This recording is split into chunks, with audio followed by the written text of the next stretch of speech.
Pertama-tama ya, mungkin menghina orang itu adalah semacam stress relief menurutku sih. Iya Artinya iya. adalah, cara paling mudah untuk membuat kita lebih baik adalah dengan ya membuat orang lain jadi lebih buruk gitu maksudnya. Nah Iya. itu otomatis kita kan jadi kayak merasa di atas gitu kan ya, atau merasa better lah. Nah itu kalau nggak salah ada fenomena namanya katarsis kali ya. Dia perlu untuk, Mmm, apa ya, coping dengan sesuatu yang mungkin dia nggak suka, sesuatu yang mungkin mengganggu dia, atau sesuatu yang mungkin membuat dia merasa stres, terus kemudian ya salah satunya dengan misuh, ataupun dengan terus kemudian memaki, ataupun terus kemudian dengan maki orang. Walaupun aku secara pribadi juga termasuk yang mencari, kebahagiaan dari kolom komen sih kayaknya sih. Tapi mmm, bukan komen ya, aku cuma baca aja sih, aku iya sering iya. baca komen. Lucu-lucu sih, benar Ya lucu-lucu. lucu-lucu, dan kadang-kadang kita ngelihat kepikir aja ya mereka ya untuk ngomen seperti itu gitu Iya. maksudnya, heeh.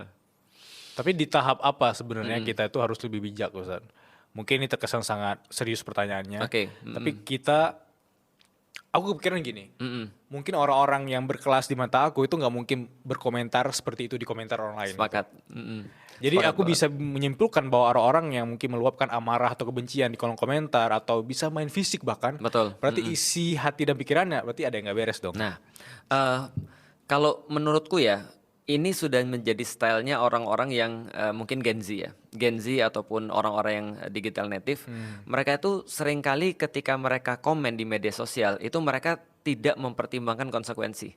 Jadi oke daripada oke. pola pikir menurutku lebih kepada semacam kayak, karakter, satu generasi ya gitu ya. Ya. Karena mereka pikir, "Ah kita cuma ketemu di media sosial kok, kita nggak akan ketemu di dunia nyata kok."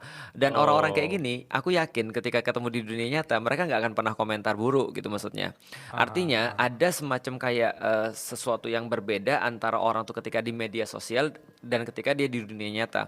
Alias di dunia nyata dia mungkin mikirin konsekuensinya sih, tapi kalau di dunia media sosial mereka merasa benar-benar kayak nggak ada konsekuensi ketika di sana. Nah itu hmm, maksudnya.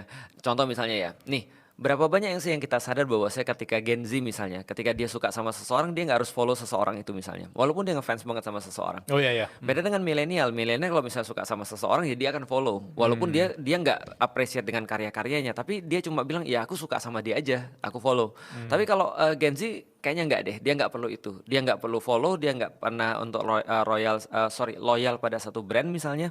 Dia sangat sensitif sekali terhadap harga dan hal-hal yang bersifat apa ya distraktif yang lainnya. Dan menurutku itu juga terjadi pada fenomena orang komen-komen itu.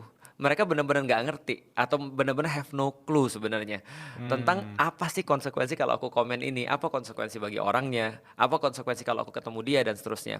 Dan aku sepakat dengan pernyataan Mas Bilal tadi, kalau ada orang sudah sampai di titik bahwa dia tuh bijak, dia tuh punya isi atau dia punya sesuatu untuk dia dalam tanda kutip dia jual gitu maksudnya,